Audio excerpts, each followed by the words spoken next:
אני מקשר עצמי לכל הצדיקים האמיתיים שבדורנו וכל הצדיקים האמיתיים שוכני עפר ובפרט לרבנו הקדוש צדיק יסוד עולם נחלנו ממקור חוכמה רבנו רבי נחמן פגה ושמחה נחמן נאומן זכותו יגן עלינו וכל ישראל Amen. Bezrat Hashem, c'était Ishmaïa, toujours très heureux de partager la Torah ici au El Moshe, très content, heureux de vous retrouver. Alors, Bezrat Hashem, c'était Ishmaïa, on est dans Parashat Yitro, que ces paroles de Torah soient pour la réfoua Shelema de la maman du Rav Esther Bert Bat Nusha, Bezrat Hashem, et de tous les malades d'Israël, et les Nishmat, toutes les âmes pures de Ram Israël, Bezrat Hashem. Donc, on est dans Parashat Yitro, on sait que c'est le Parashat du don de la Torah. Pour les Tunisiens, c'est un peu particulier, c'est aussi le Parashat de la fête des garçons, jeudi soir. Mais en tout cas, c'est Parashat du don de la Torah. Et en réalité, il y a un concept important à comprendre dans le fait que Hachem nous a choisi comme réceptacle du don de la Torah, puisque on sait que la Torah c'est la volonté d'Akadosh Baruch Hu. C'est c'est le dévoilement de qui il est vraiment. C'est peut-être ça le plus grand cadeau dans la Torah, c'est qu'on a une occasion, une chance de découvrir qui est Akadosh Baruch Hu, d'abord le Créateur, mais c'est surtout, puisqu'on est Betsalmo, on est créé à son image, alors finalement on est une partie de lui, et en étant une partie de lui, en le connaissant un peu plus, on se connaît soi-même. Oui. Alors, vous savez, il y a une histoire dans la Gemara, il y a deux histoires dans la Gemara. Une première qui dit comme ça, une première qui raconte l'histoire d'un homme, un père de famille, qui va avoir un enfant, mais sa femme va quitter ce monde au moment de la naissance de l'enfant. Et puis à ce moment-là, il se retrouve tout seul, avec un enfant sur les bras, c'est le cas de le dire, et il ne sait pas quoi faire. C'est un homme qui est très très très très pauvre, et qui n'a même pas de quoi acheter du lait pour son fils. Et là, il pleure à Kadosh Baruch Hu, il pleure à Hachem, et puis à Kadosh Baruch Hu, il pleure à Hachem, et puis à Kadosh Baruch Hu, il fait un miracle. Et il fait que maintenant, cet homme-là va être capable de donner la tétée à son fils. Ouais. C'est une histoire dans la Gemara. Et c'est un miracle. Et la Gemara, bizarrement, elle discute à savoir est-ce que cet homme-là, c'est un homme qui est tzaddik, qui est méritant, et donc on lui a fait un miracle, ou cet homme-là, il est tellement pas méritant qu'on a dû lui faire un miracle et qu'on n'a pas utilisé les voies normales pour lui faire gagner de l'argent. C'est-à-dire que la Gemara, le miracle, il est là. Il va maintenant lui donner, il y a du lait qui va sortir de lui pour donner à son enfant. Et la Gemara, elle n'est pas sûre de savoir est-ce que c'est quelqu'un de tzaddik et on lui a fait un miracle, ou est-ce que c'est quelqu'un de pas tellement tzaddik, ou pas suffisamment tzaddik, et que ça aurait été mieux pour lui qu'on fasse pas de miracle et que juste qu'il gagne de l'argent comme tout le monde. Comme les gens qui gagnent de l'argent. D'un autre côté, il y a une autre histoire que celle-là vous la connaissez sûrement, c'est l'histoire de Rabbi Chaina ben Dosa, la fille de Rabbi Chaina ben Dosa. La fille de Rabbi Chaina ben Dosa, elle est assez, cette histoire est connue, mais elle est toujours, il y a un grand moussard dedans. La fille de Rabbi Chaina ben Dosa, elle vient chez son père alors qu'elle vient d'allumer les bougies de Shabbat. Elle dit, papa, j'ai un problème. Il dit, quoi, ma fille? Il dit, je viens d'allumer les bougies de Shabbat. Il dit, très bien, kol hakavod. C'est très bien que tu allumes les bougies. Il dit, oui, mais mon problème, c'est que j'ai pas fait exprès, j'ai pas fait attention, et j'ai rempli les fioles d'huile avec du vinaigre. Et ça a quand même allumé. Et Rabbi Chaim ça, il lui dit, c'est quoi le problème, ma fille? Il dit, c'est un miracle. Il lui dit, non, celui qui a allumé avec de l'huile, c'est celui qui allume avec du vinaigre. C'est quoi la différence? Et elle est apaisée. Là-bas, le Maharsha, il explique. Il dit, c'est quoi le problème de la fille? Elle a vu que ça a marché. Shabbat est sûrement déjà rentré. Qu'est-ce qu'elle vient dire à son père? Papa, il y a un problème. Au Hachem, il y a un miracle. Il y a un problème de savoir pourquoi le miracle, il arrive. Est-ce que le miracle, il arrive parce que c'est Béhémet, un miracle que Hachem, il a été obligé pour X ou Y raison de ne pas pouvoir te le donner de la façon normale. Et à ce moment-là, il a fait un miracle au-delà de la nature pour toi. Et c'est un problème. Pourquoi? Parce que le marcha, il explique que là, à ce moment-là, c'est pris des srouillottes de la personne. Ça veut dire que la personne, elle a un olam haba, elle a un monde futur. Et maintenant, ce miracle-là, il va lui enlever du mérite ou de ce monde futur. Et la fille, elle vient voir son père. Elle lui dit, papa, le feu, il a allumé sur du vinaigre. Est-ce que on m'a pris de mon monde futur pour ce miracle-là, pour cette erreur-là que j'ai faite? Et à ce moment-là, c'est une sorte de punition en vérité. C'est pas une récompense. C'est une sorte de punition. Et à ce moment-là, alors il lui dit, non, ma fille, chez nous, le vinaigre et l'huile, c'est la même chose. C'est-à-dire, chez nous, tout c'est un miracle. Donc, puisque tout c'est un miracle, alors ça devient plus de prendre sur nos srouillottes. La nature aussi, c'est un miracle. Le fait que l'huile, elle s'allume, c'est un miracle déjà. Donc, le vinaigre, c'est aussi un miracle. Donc, si tu vis comme Rabbi Hanan ben Dosa, alors la question, elle se pose même pas. Ça veut dire que quoi? Un homme, il n'a pas besoin de choses extraordinaires pour se rappeler d'Hachem. Il n'a pas besoin de coronavirus ou de, je sais pas ce qui arrive dans le monde pour dire, ah, il y a Hachem dans le monde, il faut faire attention, il faut faire tchouva. Tous les jours, il a, comme dit la Gemara, que le seul fait de sortir une pièce, de chercher une pièce dans sa poche et qu'il la trouve dans une autre poche, c'est une souffrance suffisante pour le faire tchouva et pour le remettre en question. Il n'a pas besoin qu'on le tape sur la tête. Alors si c'est comme ça, Tov Meod, il n'y a pas de problème. C'est comme Rabbi Hanan ben Dosa, et on ne prend pas sur tes srouillottes du Olam Haba. Même pour les grands miracles, c'est comme des petits miracles, il n'y a pas de souci. C'est comme la nature des choses, tout, il y a Hachem dedans. Mais quand tu es cet homme-là, pourquoi la Gemara se pose la question de cet homme-là, qui a eu le miracle que maintenant du lait il sort de lui pour donner à manger à son enfant, parce que maintenant sa femme elle est partie de ce monde à la naissance de l'enfant. Il y a un problème. C'est quoi le problème? Le problème, il est que maintenant cet homme-là, il n'est pas Rabbi Hanan ben Dosa. Pour lui, c'est vraiment un miracle. Donc, la Gemara, elle se demande. Alors, ça veut dire quoi? Ça veut dire qu'on lui a pris sur ses srouillottes. Si on l'a pris sur ses srouillottes, ça veut dire qu'en vérité, c'est pas vraiment tellement une récompense, c'est plus une punition. Hachem, il aurait pu faire qu'il trouve un travail, qu'il gagne de l'argent, normalement comme tout le monde, ça serait passé sur la nature. Et bon, au moins, il n'aurait pas eu de miracle extraordinaire. Et au moins, il aurait pu nourrir son enfant de la façon normale. Et à ce moment-là, mieux aurait fallu pour lui. Et là, on comprend la Gemara qui se pose la question, est-ce que c'est un tzaddik ou c'est pas un tzaddik, cet homme-là, qui a eu un miracle? Des fois, il nous arrive des choses, on est sauvé, Baruch Hashem. Mais alors, nous, on s'arrête à la finalité. On est sauvé. D'accord, on est sauvé. Baruch Hashem qu'on a été sauvé. C'est déjà quelque chose. Et on a encore une vie, on peut réparer, etc. Mais est-ce que ce sauvetage-là, est-ce qu'il a pris sur nos srouillottes? Est-ce que ça a été sur nos mérites à nous?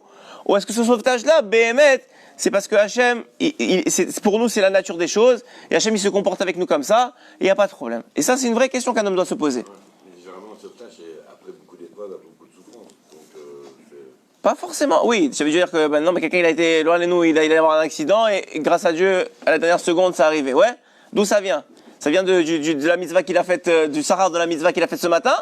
Ou ça vient parce que, de toute façon, c'est comme Rabbi Hanan ben Dosa, ça change rien pour lui. Hachem, il est comme ça avec lui tout le temps.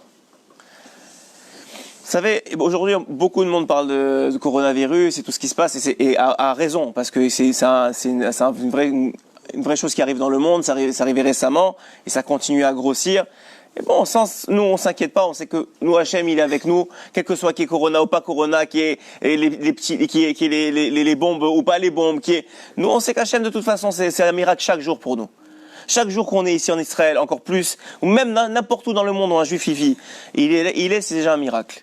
Qu'on est encore là après des milliers d'années, qu'on vit encore, qu'on est encore présent dans ce monde, c'est un miracle chaque jour. Qu'il y ait corona ou qu'il n'y ait pas corona, qu'il y ait ça ou qu'il n'y ait pas ça. Vous savez que les gens, ils ont besoin des fois d'électrochocs. Nous qui essayons de se connecter à la Torah c'est un électrochoc doux tous les jours, sans besoin de taper dessus. Vous savez que il y a aujourd'hui, il y a des grands amis des Chachamim, même des kabbalistes, qui dévoilent des choses, même sur ces choses-là. Vous savez que on étudie en ce moment dans le côté Moran 19, Rabbeinu Akadosh il dévoile le Hainyan du Lashon HaKodesh, que dans le Lashon HaKodesh, il y a l'essence même de la chose. Alors vous savez que le Corona, dans la Lashon HaKodesh, ça peut être écrit en deux façons. Ça peut être écrit Kouf, Vav, Resh, Vav, Nun, Aleph, ou Kouf, Vav, Resh, Vav, Nun, He. Ok, c'est les deux façons que tu peux lire Corona. C'est comme ça qu'on l'appelle, cette maladie-là, dans le monde. D'ailleurs, on parlait de miracle, mais Nissim, c'est les mêmes lettres que Sinim, que les Chinois. Nissim, les miracles en hébreu, c'est les mêmes lettres que Sinim, les Chinois. Ça veut dire que quand un homme, quand il voit pas les miracles comme il faut, il voit pas Hachem dans sa vie. Vous savez que malheureusement, c'est l'un des pays, c'est l'une des nations qui est la source de toute l'Avodah Zara du monde. C'est chaque pas là-bas, c'est une Avodah Zara. Dans tous les taxis, vous avez les chats là qui font comme ça avec leurs mains. C'est une source de Avodah Zara, c'est une kfirat énorme là-bas. C'est une kfira extraordinaire qui se passe là-bas. C'est une idolâtrie hein? Dans une autre vie. Ouais, ça veut dire c'est une idolâtrie énorme. Alors regardez ce qui est dévoilé par l'un des kabbalistes, c'est écrit comme ça. Coronavirus, c'est la même gematria que ki ha geoula krova. Geoula krova, la geoula, la délivrance proche. C'est la même gematria. C'est aussi la même avec un he, avec un avec un aleph. Deuxième gematria, qu'est-ce que c'est? Hein? Il y a une question? La deuxième gematria que c'est que je voulais vous montrer ici. On va vers les DZ égalés, Hamishim, et c'est aussi le fait Ben Adam Lachavero. C'est la même gematria que Ben Adam Lachavero. Ben Adam Lachavero, c'est le comportement d'un homme avec son prochain. Et avec le Aleph, c'est la même gematria, et ça c'est aussi très très très beau ce que j'ai trouvé ici. Anna Hashem Refanala, et là c'est écrit la même gematria que El Narefanala, et c'est écrit là-bas que la réalité elle est comme ça. Vous savez que vous avez sûrement vu dans les réseaux sociaux, etc., que dans la paracha de Bo, là où on a commencé à entendre parler de ce virus-là, dans la paracha de Bo, c'est écrit Ve'achlu et abasar balayla, donc on parle ici du Korban Pessah, et c'est écrit dans la Torah, Pasuk Tet, dans le chapitre Yud Bet, Al tochelu mimenuna. Vous mangerez pas de ça cru. Na, c'est cru. Ouais. D'où on sait que na, c'est cru. Rashi dit Al tochelu mimenuna, chez eno tsalui kol tsorko koro na. Corona en deux mots. Ça s'appelle na. Imagine, ça fait rire. Moi, ça m'a fait sourire aussi. Mais corona, ça veut dire ça s'appelle na. De quoi? On sait que aussi dans ces pays-là, on demande quoi aux goyim? Qu'est-ce que les goyim ils doivent respecter? Les 7 lois noachides. Une des 7 lois noachides, c'est de ne pas manger d'un animal vivant. C'est une des 7 lois noachides. Ouais? Ouais. Là-bas, c'est exact, c'est l'une des choses assez communes. Ouais. Et exactement sur le passage dans Parashat Bo, Rashi dit Mazena Corona, on l'appelle cru. Ça veut dire c'est quelque chose de cru. Donc on peut trouver dans chaque chose de la vie. Pourquoi je vous dis ça? Pas parce que moi j'aime pas trop les trucs d'actualité tout ça, même si ça fait le buzz, mais c'est pas trop mon truc. Juste pour vous dire qu'on peut trouver dans la vie, dans chaque chose, si on cherche, dans la Torah ou dans les choses dans notre vie, on peut trouver les raisons profondes des choses et le message que Hachem il nous envoie. Dans chaque chose dans la vie qu'on a, il y a un message. Rabbeinu il dit ce monde c'est un moyen de communication pour Akadosh Baruch Hu. C'est ça que c'est. Il y a un moyen de communication. Dans la Gematria que je vous ai dite, et on sait que la source de toute chose, elle est connectée et au monde et au peuple élu. Élu c'est un mot qui est galvaudé, mais au peuple qui a été choisi pour recevoir la Torah. La Torah c'est un cadeau, mais c'est aussi une responsabilité. C'est une responsabilité pour le peuple d'Israël de transmettre la lumière d'Hachem dans le monde. Pour la transmettre, il faut déjà l'acquérir, il faut déjà la connaître, il faut déjà la comprendre. Et c'est notre travail à nous de l'acquérir et de la comprendre, et ensuite de la retransmettre. Et évidemment que lorsqu'on voit qu'il y a deux notions ici, il y a une notion pratique, Ben Adam Lachavero, c'est évidemment au sein du peuple d'Israël. On sait que c'est les 24 000 élèves de Rabbi Akiva, on en a souvent parlé, sont partis à cause de ça. Et on sait que c'est un travail à faire au niveau de l'homme, de faire attention au comportement qu'il a avec autrui. Et au comportement qu'il a avec autrui. On sait qu'aujourd'hui, au niveau des familles, que ce soit dans les mariages, que ce soit avec les enfants, je donnais un shiur à Givat Shmuel cette semaine, au Hachem, et bon, c'est des jeunes papas. Et on a tous le même problème. Avec nos enfants, on ne sait pas comment gérer. C'est aujourd'hui la génération, elle se rebelle à 7-8 ans, elle n'attend pas 15 ans. Aujourd'hui, ton fils, dès qu'il voit une faille chez toi, il exploite. Il n'y a plus vraiment de respect, de savoir, bon, tu es mon père, c'est pas grave si tu as une faille. Si la faille, elle est là, il va rentrer dedans. Et c'est une réalité. Alors, comment Rabbeinu, donc, on voit de là qu'il y a un message de Ben Adam Achevaro pour le peuple d'Israël, et il y a un message des 7 lois noachit pour les nations du monde. Et, oui. C'est le Chazak Hashem, ça, il arrive à bout, là. À bout de quoi? Ça fait longtemps qu'il est à bout, je crois. Ça fait des années qu'ils mangent comme ça. Pourquoi Ouais. Ah oui, ça veut dire qu'il y a un moment que c'est la Géoula, il faut régler les comptes. Les comptes, ils vont être réglés. On le sait, chaque action qu'on fait, elle a une date de péremption.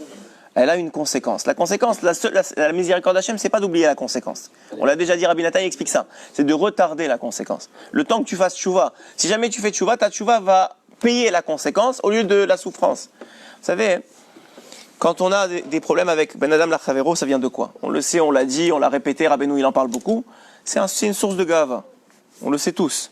Et tous on a ça. C'est pas que tous on est comme ça, qu'il y a une partie de nous, peu plus ou moins grande, en fonction de qui on est, de gava, d'orgueil. Mais en vérité, quand un homme il arrive, vous savez des fois, et vous êtes dans une synagogue, il y a quelqu'un qui parle ou quoi, et ça vous énerve. Alors des fois ça peut vous énerver. Alors si vous le faites les Shem Shamayim, vous lui dites gentiment et que ça va aider, vous allez voir, et que Bémet c'est avec amour, ce qui n'est presque pas le cas, alors effectivement ça va marcher. Mais sinon vous allez faire juste parce que ça vous dérange. Quand vous éduquez vos enfants, c'est la même chose. Quand je parlais avec eux là, cette semaine, c'est la même chose avec vos enfants.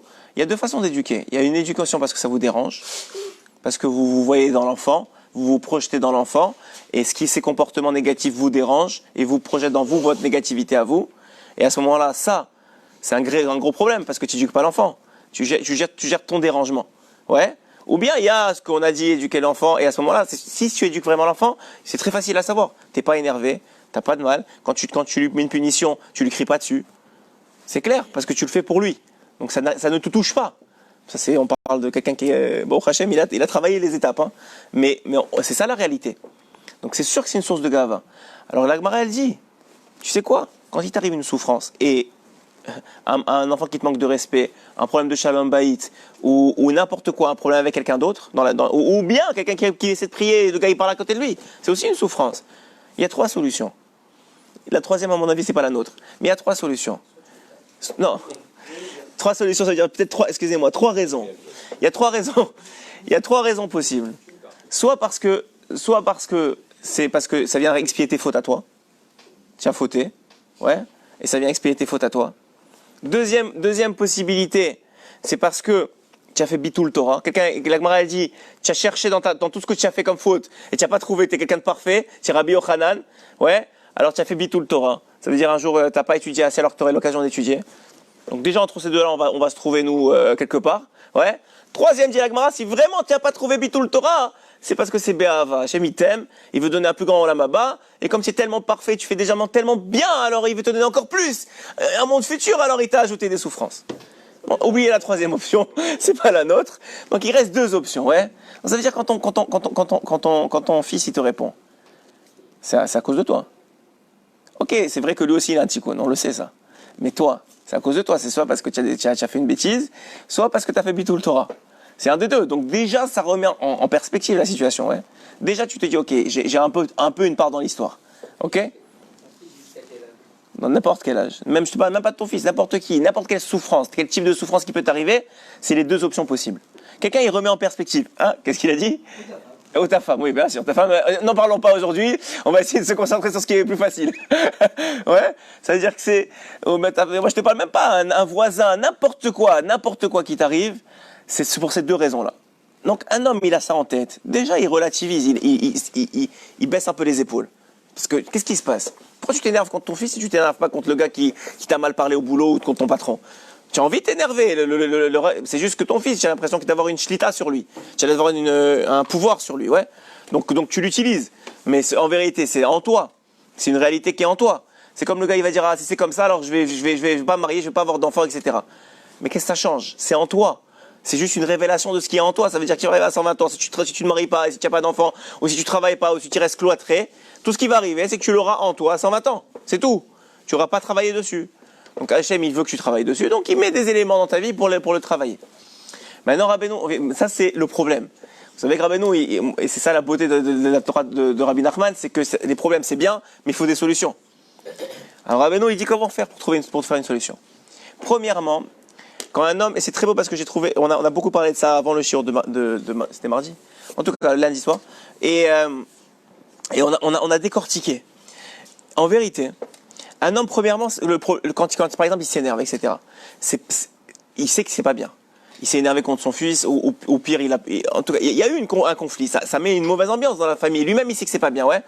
Ouais, il y en a un qui me disait, je me réveille la nuit. Tellement je pense à mon fils et tout ça, j'ai des problèmes, j'arrive pas à le gérer. Ça l'empêche. Maintenant, il n'a pas de problème de parnassa, il n'a pas de problème de shalom bayit. Et rien qu'un problème avec son fils, ça le réveille la nuit. C'est ça le travail. Ça veut dire que c'est un vrai problème. Alors, premièrement, il faut savoir que le Yetzirah, c'est comme ça qu'il travaille. Tiens un problème, il va te faire que c'est toute ta vie. Il va faire en sorte que c'est toute ta vie. Ça va affecter toute ta vie. Et là, ça devient de plus en plus gros. Pourquoi ? Parce que le gars, il y pense, ne fait que penser au problème. Il ne fait que truquer et ça lui prend de la vie. Alors le gars, il n'a pas de problème de parnassa pour Hachem. Il vit en Eretz Israël. Il n'a pas forcément de problème de shalom bayit. Il a un problème avec un enfant. Ok, j'ai pas dit que c'est. Mais tout le monde a quelque chose. Et le Yetzirah, ce qu'il fait, c'est qu'il grossit la chose pour que tu penses que ce soit que ça dans ta tête. Donc première chose, c'est de ne pas laisser Yetzirah faire ce travail-là et isoler le problème. Et isoler le problème, qu'est-ce qu'il a dit ? Il a isolé le problème et le dédramatiser. Ça, c'est le premier travail que Rabbeinu demande. La première chose que tu dois faire, c'est dire, ok, c'est pas si grave que ça. Il y a plein d'autres choses qui vont bien dans la vie. Il y a plein d'autres choses qui sont positives. Ça, c'est un problème. C'est pas il existe. Mais on va l'isoler, le dédramatiser et surtout ne pas le laisser affecter toute notre estime de nous, tout ce qu'on pense de nous-mêmes, toutes les autres qualités qu'on a. Tout ça, il faut pas faire. Ça, c'est la première chose qu'il dit Rabbeinu, c'est isoler. On a un problème, n'importe quoi, un problème de poids, un problème de colère, un problème de parnassa, n'importe quoi. Il faut savoir isoler le problème, qui n'affecte pas tous les pendants de ta vie. Parce que sinon, c'est un poids que tu portes après ça, tu le portes et tu le transmets à ta femme, ça commence à créer des problèmes shalom bayit, tu le portes et tu le transmets à tes clients, ça commence à te créer des problèmes de parnassa. Finalement, un problème qui était isolé, qui aurait pu être géré de façon isolée, il a pris tout le pan de ta vie.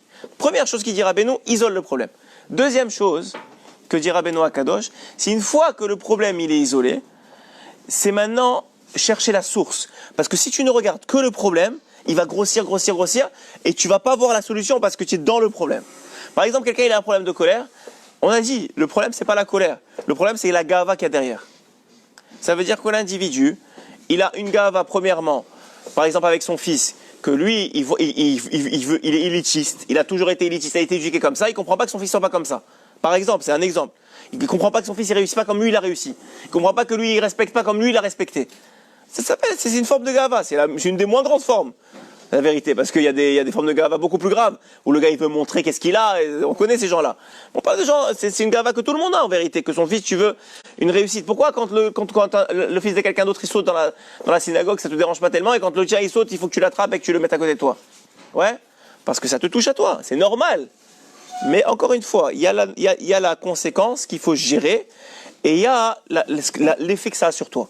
C'est deux choses complètement différentes. Donc, deuxième chose, il faut être capable, après avoir isolé le problème, de sortir du problème. Alors ça peut durer que quelques secondes ou quelques minutes dans la journée. Je ne peux pas tout le temps y penser. Tu sais qu'il y a un problème et tu le gères un moment dans la journée et tu sors du problème. C'est quoi la source? D'où ça vient? Alors tu remontes jusqu'à la source. Disons que tu dis, ok, ça c'est la source. Maintenant c'est la gava, ou ma source c'est mon manque de simcha, ou la source c'est le manque de emuna. C'est souvent les mêmes sources, ok? Quand on arrive à remonter maintenant à la source, alors maintenant il faut traiter le problème. Maintenant qu'on a trouvé la source, comment on traite le problème? Évidemment, énormément de tefila. Il n'y a pas un problème qui va se régler sans tefila. Parce que si Hachem ne veut pas régler le problème, vous allez beau avoir le meilleur régime, le meilleur truc, le meilleur machin, si vous n'avez pas prié, ça ne va pas marcher. Ok? Ou le meilleur médecin, le meilleur machin, il n'y a pas, ça n'existe pas une chose pareille, il faut prier. Donc premièrement, tu pries. Et tu demandes à Hachem d'avoir du rachamim sur toi. Et que ce soit un trinam. C'est pas par tes mérites que tu vas recevoir la prière. Alors la Gemara demande, tout celui qui demande par ses mérites, et la Gemara dans Maseret Brachot, elle dit c'est un rachat. Elle dit c'est quelqu'un qui pense que quoi? Que parce qu'il a fait quelque chose, alors Hachem il lui doit quelque chose, il lui doit rien du tout Hachem. Ok? Donc maintenant, premièrement, il faut prier. Une fois qu'on a prié sur la chose, Maintenant, il faut être capable de les afforou, de transformer la chose, mais à partir de la fin. On connaît la source. Disons qu'on va dire par exemple la colère, c'est la gava. Maintenant, il faut transformer l'acte de colère. Parce que l'acte, c'est la dernière chose qui arrive. Parce que d'abord, il y a la gava qui est en toi, tout le temps. Après ça, il y a le trigger, la cible que vient toucher un individu, ta femme, ton fils, ton mari, quelqu'un, et il vient toucher cette gava-là. Une fois qu'elle touche cette gava-là, maintenant, tu as le sentiment. Et le sentiment, il s'exprime dans l'acte. Ok? Donc toi, ce que tu fais dire à Beno, tu fais le sens inverse. Tu mets toutes tes forces sur l'acte. C'est-à-dire, au moment où tu vas crier, ou au moment où il y en a qui frappent, je ne sais pas moi à quel point ils sont dans la colère, mais au moment où la colère va s'exprimer en acte, tu vas transformer les aforou. Au lieu de crier sur ton fils, tu vas l'enlacer. Mais tu as envie de l'éclater, mais tu vas l'enlacer. Au lieu de répondre à ta femme, tu vas te taire. Et tu vas agir seulement, tu vas mettre tout tes... Ça prend une énergie de fou. Ça prend une énergie de fou. Mais tu vas oublier les sentiments, tu vas oublier la source, tu as travaillé, tu as fait ce travail préalablement, mais tu vas oublier tout ça. Parce que même en l'instant, tu vas avoir le sentiment encore que tu veux le frapper. Mais tu l'enlaces, tu lui dis je t'aime, et mon amour ne dépend pas de ce que tu fais. Ok? Ça n'empêche pas qu'il va être puni. Ça n'empêche pas qu'il va avoir une conséquence à son acte. Et que cette conséquence, elle n'est pas négociable, mais vous allez voir que ça va être efficace. Parce que l'enfant, il veut qu'une seule chose. Il veut que tu t'énerves. L'enfant, il attend ça. Ta femme, elle attend que tu lui répondes. C'est vrai, elle veut ça. Pourquoi? Parce que c'est l'enfant, s'il reçoit une claque, il a dit, ok, c'est bon, j'ai réglé mon histoire. J'ai fait une bêtise, j'ai reçu une claque. Allez. Et l'enfant, plus la punition, elle augmente, plus sa tolérance à la punition, elle augmente. Ça veut dire que plus il dit, bon, c'est pas grave. Ça va durer 5 minutes, ça va durer 10 minutes, ça va durer 1 heure, ça va durer une journée. Il va attendre. Il n'a pas appris de ça. Il n'a rien appris. Il n'y a pas de construction dans l'histoire. Alors que l'individu, lui, il va transformer l'acte. L'acte, petit à petit, à force de transformation, c'est le Rambam qui le dit, à force de transformation, elle va transformer le sentiment. Et le sentiment, petit à petit, une fois qu'il va être transformé, le caractère lui-même de Gahava, il va petit à petit se transformer aussi. Et ça va remonter d'étape en étape, à partir du moment où tu travailles sur la fin. Et vous savez que dans la Torah, hein, on a reçu la Torah cette semaine, dans la Torah, il y a évidemment les 10 commandements. Mais dans les 10 commandements, il y a ce concept-là, que Hachem nous a sorti avec un bras fort. Il y a toujours le concept dans la Torah, que Akadosh Baruch Hu, alors les Chachamim, le Ramban, il explique en particulier, que c'est pour nous faire comprendre les concepts. Que Hachem, il a un bras, que Hachem, il met des téphilines, que Hachem, il a une tête, etc., etc. Alors j'ai vu un concept tout à fait nouveau, au nom du Baal Hatanya, qui dit comme ça. Qui dit qu'en vérité, pourquoi on dit que la Torah, elle utilise comme un genre de lachon, une sorte de discours qui est pas vrai, pas totalement vrai, pour nous faire comprendre. Pourquoi on ne dit pas le contraire? Pourquoi on ne dit pas qu'en vérité, la Torah, elle utilise les vrais concepts? Hachem, il a vraiment un bras. Hachem, il a vraiment une tête. Alors on dit, mais en lo gouf, en lo demutagouf, c'est ce qu'on dit dans les principes du Rambam. Il n'a pas de corps, il n'a pas de ce qui ressemble au corps. C'est vrai. Mais peut-être que la tête d'Hachem, c'est ça une vraie tête. Peut-être que le bras d'Hachem, c'est ça un vrai bras. C'est-à-dire, c'est pas ce qu'on on a. Comme tu dirais, tu prends une poupée, tu dis, elle a un bras. Ouais, mais c'est pas un vrai bras. Ben nous, on est comme la poupée. On est créé à l'image d'Hachem, mais il y a un concept qui s'appelle bras. Il y a un concept qui s'appelle que Hachem, il met les téphilines sur sa tête. Il y a un concept qui s'appelle tête chez Hachem. Mais ça, c'est la vérité, c'est le vrai concept. Nous, c'est comme une poupée, genre qui a un bras, mais c'est pas le vrai bras. Donc en vérité, il y a des concepts comme ça chez Akadosh Baruch Hu. Pourquoi je vous dis ça? Parce que le fait qu'on a reçu la Torah, ça a justifié la création du monde. On le sait. Il nous a mis la montagne sur la tête, il nous a dit soit maintenant, soit c'est fini, le monde il n'existe plus. Ça veut dire que le principe même de recevoir la Torah, qui est une connaissance d'Akadosh Baruch Hu, une compréhension d'Akadosh Baruch Hu, un dévoilement d'Akadosh Baruch Hu dans le monde, c'est ça qui justifiait le monde. Pourquoi? À partir de la différence entre deux concepts, deux mots, vous allez comprendre tout de suite. Avant la création du monde, Hachem il était Yachid. Après la création du monde, Hachem il est Echad. C'est quoi la différence entre les deux? C'est quoi la différence entre Yachid et Echad? Yachid, en hébreu, c'est seul. Echad, c'est unique. c'est complètement différent. Seul, ça veut dire qu'il n'y a personne d'autre autour de toi. Unique, ça veut dire que tu es unique parmi les autres. Et ça justifie la création du monde. La Torah vient nous apprendre que Hachem, il est unique et qu'il n'a pas voulu être seul. Hachem, il a créé le monde pour ne pas être seul. Vous me direz, il n'a pas de besoin, c'est un autre débat qui durera des heures si vous voulez. Mais en tout cas, il a créé le monde pour ne pas être seul. Il voulait être unique. Unique, ça ne veut pas dire... On sait que dans la Torah nous implique qu'on serve Hachem. Mais pas le service d'Hachem, c'est... Comme tu vas au restaurant, il y a quelqu'un qui te sert, ouais. Si tu amènes quelque chose que tu n'as pas commandé, ou que même que tu n'aimes pas, est-ce que tu vas lui dire merci, c'est bon, tu vas dire excuse-moi, reprends ce que tu as pris, je t'ai rien demandé. C'est la même chose avec Hachem. Hachem, il a créé un monde avec le concept de Echad. Il a créé un peuple qui est capable de le servir, donc qui est capable de lui amener ce qu'il a demandé, ce qui est écrit dans la Torah. Maintenant, pourquoi tout ça? Pour le simple principe que quand tu vis avec quelqu'un d'autre et que tu es Echad, d'ailleurs le peuple qu'on a reçu la Torah, Keish Echad, il a la nécessité de recevoir la Torah, c'est Keish Echad. Ce qui est écrit dans Corona, on a dit, c'est Gematria de Ben Adam Lachavero.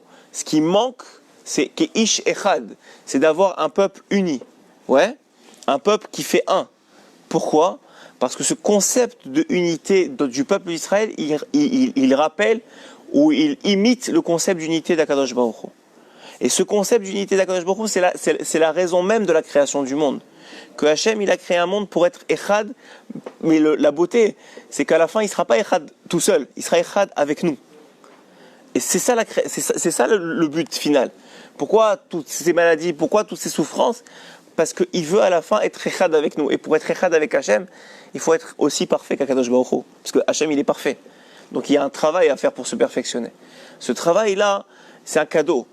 Que ce soit quand quelqu'un il voit qu'il est coléreux, quand quelqu'un il voit qu'il y a un problème de midot, quand quelqu'un il voit qu'il a un problème même dans le physique ou dans la parnassa, il doit savoir que c'est un cadeau d'Akadosh Baruch Hu pour qu'à la fin il soit Echad, qu'il soit Echad avec lui. Et ce concept d'Echad, c'est un concept que Hachem il amène dans le monde, et c'est un cadeau qu'il amène dans le monde, et c'est un cadeau qu'il fait au monde. Il voulait pas être seul, il voulait être Echad avec nous. Et ça prend tout le ta'arir jusqu'à la Géoula finale. Chazak ou bon. Rabbi Hanania ben Akasha Omer, Atzakadosh Baruch Hu les Israël.